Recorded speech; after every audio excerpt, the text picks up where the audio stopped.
رب اشرح لي صدری ویسر لی امری واحلل عقدۃ من لسانی یفقهوا قولی واجعل لی وزیرا من اہلی. یہ میں نے تفہیم القرآن میں بڑی خوبصورت سا ایک حاشیہ دیکھا. یہ جو مسئلہ ہے غلاموں کا کہ کیا اسلام غلامی کو پروموٹ کرتا ہے نہیں کہ نہیں, تو اس میں صرف ایک حاشیہ اتنا خوبصورت میں نے پڑھا سورہ نساء کی آیت نمبر 24 کے اندر. اگر آپ اس کے حاشیے کے اندر دیکھیں جہاں پہ وہ فرماتے ہیں اعوذ باللہ من الشیطان الرجیم, اور وہ عورتیں بھی تم پر حرام ہیں جو کسی دوسرے کے نکاح میں ہوں, البتہ ایسی عورتیں اس سے مستثنی ہیں جو جنگ میں تمہارے ہاتھ آئیں. اب اس میں انہوں نے ایک بہت پیارا سا حاشیہ لگایا ہے جو میں آپ کے سامنے پڑھ کے مطلب پڑھنا چاہتا ہوں. اس سے میرے خیال ہمارے ذہنوں میں جو کنفیوژن ہے, کوئی بھی ایسی کنفیوژن ہو غلاموں کے بارے میں, اسلام میں غلامی کے بارے میں, وہ بہت حد تک انشاءاللہ کلیئر ہو جائے گی. ایک دفعہ آپ ذرا دیکھیں, یعنی جو عورتیں جنگ میں پکڑی ہوئی آئیں اور ان کے کافر شوہر دارالحرب میں موجود ہوں وہ حرام نہیں ہیں, کیونکہ دارالحرب سے دارالاسلام میں آنے کے بعد ان کا نکاح ٹوٹ گیا ہے, ان کے نکاح ٹوٹ گئے.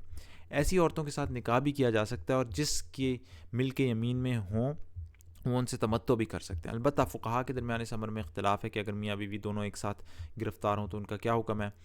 پھر وہ بتاتے ہیں کہ آگے امام ابو حنیفہ اور ان کے اصحاب کہتے ہیں کہ ان کا نکاح باقی رہے گا, اور امام شافعی, مالک و شافعی کا مسلک یہ ہے کہ ان کا نکاح بھی باقی نہ رہے گا. لونڈیوں, اب آپ دیکھیں مسئلہ جو یہ ابھی بتانے لگے, لونڈیوں سے تمتع کا معاملے میں بہت سی غلط فہمیاں لوگوں کے ذہن میں ہیں, لہٰذا حسب ذیل مسائل کو اچھی طرح سے سمجھ لینا چاہیے. اب آپ یہ دیکھیں کہ کتنی کلیریفیکیشن ملتی ہے ان پوائنٹس کو پڑھ کے غلاموں کے بارے میں.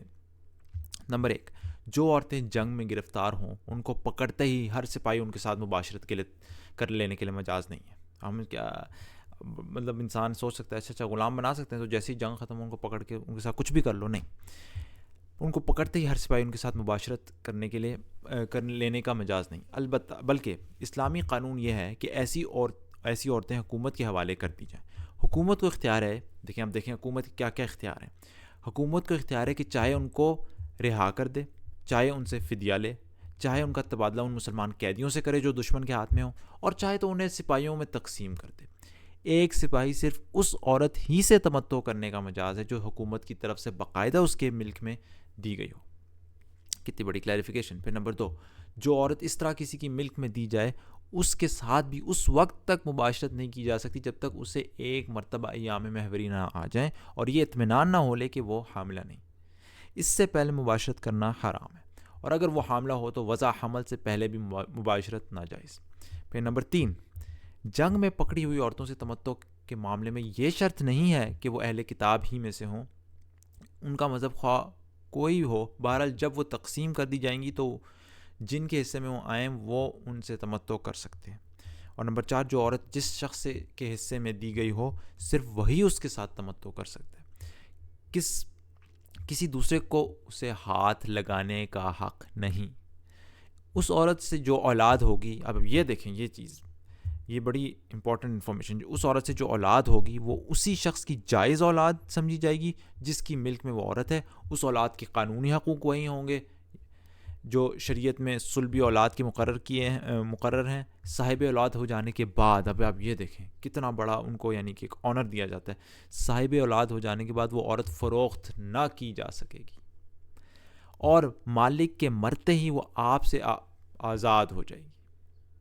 کیا بات ہے, یہ اسلام اور غلامی کے بارے میں کہتا ہے. ذرا غور سے دیکھیں, جو عورت اس طرح کسی شخص کے ملک میں آئی ہو اسے اگر اس کا مالک کسی دوسرے شخص کے نکاح میں دے دے تو پھر مالک کو اس سے دوسری تمام خدمات لینے کا حق تو رہتا ہے, لیکن شہوانی تعلق کا حق باقی نہیں رہتا. سبحان اللہ. قرآن کے مطلب اسلام میں آپ دیکھیں کتنا یہ سیکس ڈسپلن ہے. اسی پھر نمبر 6, جس طرح شریعت نے بیویوں کی تعداد پر 4 کی پابندی لگائی ہے اس طرح لونڈیوں کی تعداد پر نہیں لگائی, لیکن اس معاملے میں کوئی حد مقرر نہ کرنے کی سے شریعت کا منشا یہ نہیں تھا کہ مالدار لوگ بے شمار لونڈیاں خرید کر جمع کر لیں اور اپنے گھر کو عیاشی کا گھر بنا لیں, بلکہ در حقیقت اس معاملے میں عدم تعین کی وجہ جنگی حالات کا عدم تعین ہے. پھر نمبر 7, ملکیت کے تمام دوسرے حقوق کی طرح وہ مالکانہ حقوق بھی قابل انتقال ہیں جو کسی شخص کو از روئے قانون کسی اسیر جنگ پر حکومت نے عطا کی ہوں.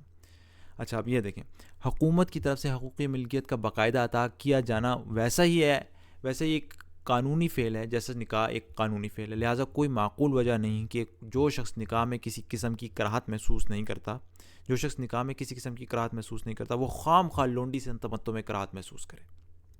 پھر نمبر 9، اسیران جنگ میں سے کسی عورت کو کسی شخص کی ملکیت میں دے دینے کے بعد پھر حکومت اسے واپس لینے کی مجاز نہیں رہتی، بالکل اسی طرح جیسے کسی عورت کا ولی اس کو کسی کے نکاح میں دے چکنے کے بعد پھر واپس لینے کا حقدار نہیں رہتا، اور محض کچھ وقت کے لیے انہیں فوج میں تقسیم کرے تو یہ اسلامی قانون کی روح سے قطعا ناجائز فعل ہے، یعنی کہ وقتی طور پر.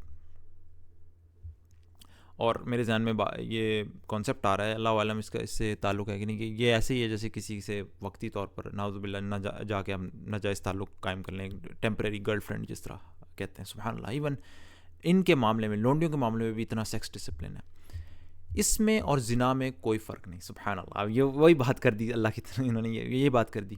اور زنا اسلامی قانون میں جرم ہے، تفصیلی بحث کے لیے آگے ملاحظہ. تو سبحان اللہ دیکھیں کتنی کلیریفیکیشن ملتی ہے انسان کو علم سے، کہ اصل میں دیکھیں جو یہ غلامی کا چکر ہے، سلیوری کا، میرے نزدیک جو میں نے پڑھا سمجھا، یہ بیسکلی ایک پرابلم کو سالو کرتا ہے. وہ کیا ہے؟ اسلام میں انگلش میں کہیں گے the solution to prisoners of war, کہ جنگی قیدیوں کا حل کیا، انہیں باہر، یعنی اب آپ نے جنگ کے دوران قیدی تو پکڑ لیے، اب انہیں کیا سڑتے رہنے دیں، یا ان کے لیے علیحدہ سے کیمپ لگائیں جہاں پہ ان کے پاس کوئی سہولیات نہ ہو، گندا پانی ہو، نہ کوئی سینیٹیشن ہو، سڑتے رہیں، خود ہی بھوکے ننگے پڑے رہیں.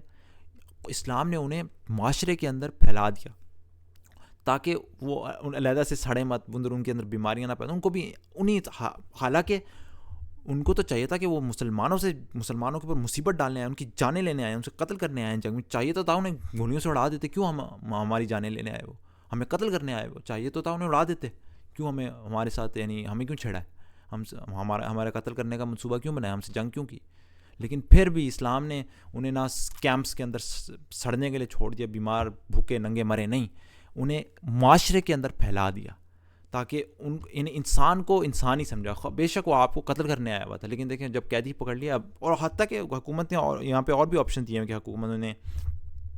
حکومت کو حق ہے کہ وہ کیا کچھ کر سکتی ہے، ان قیدیوں کا تبادلہ کرے جو دشمن کے ہاتھ میں ہوں، چاہے تو انہیں سپاہیوں میں تقسیم کر دے، چاہے ان کو رہا کر دے، یہ اختیار ہے. لیکن اگر آپ نے رکھا ہے تو آپ نے سوسائٹی کے اندر انہیں پھیلا دیا، انہیں ایسے ہی سڑنے کے لیے چھوڑ دیا. تو ایک بہت اچھا سولوشن اسلام دیتا ہے. رہا غلامی کا تعلق، تو آپ دیکھیں اسلام تو بہانے سے، یہاں پہ میں نے آیات کھول کے رکھی ہوئی ہیں، اسلام تو بہانے سے، مطلب یہ نہیں کہنا چاہیں بہانے سے، لیکن طریقے سے غلاموں کو آزاد کر رہا ہے. جس طرح آپ کے سامنے آیت نمبر 92، قتل ہو گیا انسان سے، کسی مومن کا یہ کام نہیں ہے کہ دوسرے مومن کو قتل کرے، الا یہ کہ اس سے چوک ہو جائے. اور جو شخص کسی مومن کو غلطی سے قتل کر دے تو اس کا کفارہ یہ کہ ایک مومن کو غلامی سے آزاد کری. تو ابھی تو طریقے سے اب اسلام تو پروموٹ کر رہا ہے کہ غلاموں کو آزاد کرو، اور مقتول کے وارثوں کو خون بہا دے، اللہ کہ وہ خون بہا معاف کر دے. لیکن اگر وہ مسلمان مقتول کسی ایسی قوم سے تھا جس سے تمہاری دشمنی ہو تو اس کا کفارہ ایک مومن غلام آزاد کرنا ہے. اور وہ کسی ایسی غیر مسلم قوم کا فرد تھا جس سے تمہارا معاہدہ ہو تو اس کے وارثوں کو خون بہا دیا جائے اور ایک مومن غلام آزاد کرنا ہوگا.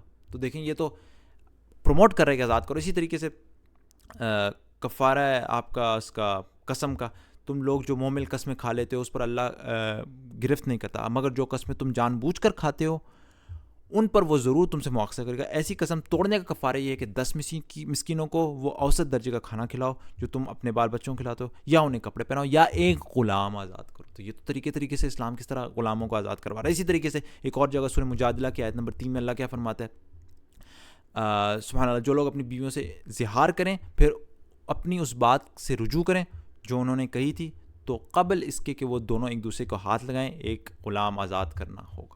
تو طریقے سے غلام آزاد ہو رہے ہیں. سبحان اللہ. اب دیکھیں قرآن میں کس طرح پروموشن ہے. سورہ بلد کے اندر دیکھیں اللہ تعالیٰ کیا فرماتا ہے. کیا وہ سمجھتا ہے کہ کسی نے اس کو نہیں دیکھا؟ کیا ہم نے اسے 2 آنکھیں اور 1 زبان اور 2 ہونٹ نہیں دیے اور دونوں نمایاں راستے اسے 2 ہونٹ نہیں دیے اور دونوں نمایاں راستے اسے نہیں دکھا دیے، مگر اس نے دشوار گزار گھاٹی سے گزرنے کی ہمت نہ کی. اور کیا جانو کہ کیا ہے وہ دشوار گزار گھاٹی. اب آپ دیکھیں، کسی گردن کو غلامی سے چھڑانا، یا فاقے کے دن کسی قریبی یتیم یا خاک نشین مسکین کو کھانا کھلانا، پھر اس کے ساتھ یہ کہ آدمی ان لوگوں میں شامل ہو جو ایمان لائے اور جنہوں نے ایک دوسرے کو صبر اور خلق خدا پر رحم کی تلقین دی. سبحان اللہ. یہ ہیں دائیں بازو والے, یہ لوگ ہیں دائیں بازو. تو یہ تو نیکی, اس کو تو ایک اچھا کام کہہ رہا ہے قرآن کہ کسی گردن کو غلامی سے چھڑانا, تو نیک کام ہے. پروموٹ کر رہا ہے کہ غلامی کو آزاد کرو. تو یہ اسلام کے اندر یہ نہیں ہے. یہ تو ظاہری بات ہے, کوئی آپ کے اوپر جنگ مسلط کر رہا ہے اور اس کے قیدی ہو گئے, آپ کہیں ویلکم آؤ ہمارے ملک میں, ہمارے بادشاہ بن. ظاہری بات ہے انہوں نے اتنا بڑا جرم کیا ہے, آپ کم از کم غلامی میں لے کے پھر اتنا اچھا سلوک کریں. ایون صحیح بخاری میں آپ دیکھیں غلاموں کے ساتھ کتنا اچھا سلوک کرنے کی ہمیں تلقین دی گئی ہے. صحیح بخاری کی حدیث نمبر 30 میں جہاں فرمایا جا رہا ہے, یاد رکھو ماتحت لوگ تمہارے بھائی ہیں, اللہ نے اپنی مصلحت کی بنا پر انہیں تمہارے قبضے میں دے رکھا ہے. تو جس کے ماتحت اس کا کوئی بھائی ہو تو اس کو بھی وہی کھلائے جو آپ کھاتے ہیں, اور وہی کپڑا اس سے پہنائے جو آپ پہنتے ہیں, اور ان کو اتنے کام میں کی تکلیف نہ دو کہ ان کے لیے مشکل ہو جائے, اور اگر کوئی سخت کام ڈالو تو تم خود بھی ان کی مدد کرو. تو دیکھیں اسلام مطلب دیکھیں غلامی کا کانسیپٹ اصل کہ یہ اس طرح کی غلامی تو نہیں جو مطلب میں تو سمجھتا ہوں اس سے تو شاید بدتر وہ غلامی ہو آج کل کی کارپوریٹ سلیوری, شاید آپ کو پھنسا کے رکھیں, وہ تو شاید کچھ اسپیکٹس میں اس سے بھی بدتر ہو, اللہ عالم. تو بہرحال کہنے کا مقصد یہ ہے کہ ہمیں اپنے دین کے بارے میں اتنی بنیادی باتیں ضرور پتہ ہونا چاہیے کہ اسلام یہ غلام کا لفظ سن کے ہمارے ذہن میں کیا آتا ہے کہ کسی کو پاپ نے زنجیروں میں باندھا ہوا ہے گلے اور ہاتھوں سے, اور اس کو جانوروں کے کیسا سلوک کر رہے ہیں. یہ تو میرے خیال ایک طریقے سے میڈیا نے پھیلایا ہے, یا اس میڈیا سے شاید ایک کانسیپٹ بنتا ہے کہ غلامی کا لفظ, ورنہ اسلام میں جس طریقے سے غلاموں کے ساتھ سلوک ہو رہا ہے, آپ سوچ سکتے تھے اس طریقے سے اس اعلیٰ انداز میں ان لوگوں کے ساتھ سلوک ہوگا جو ہمارے دشمن, ہمارے ہی گردن پہ چھری پھیرنے آئے تھے. تو بس میرا مقصد تھا آپ لوگوں کو بتانا, اویئرنیس پھیلانا کہ اسلام غلامی کے بارے میں کیا کہتے ہیں. اللہ تعالیٰ ہمیں قرآن سے جڑنے کی توفیق دے. سبحانک اللہم و بحمدک اشہد ان لا الہ الا انت استغفرک و اتوب الیک.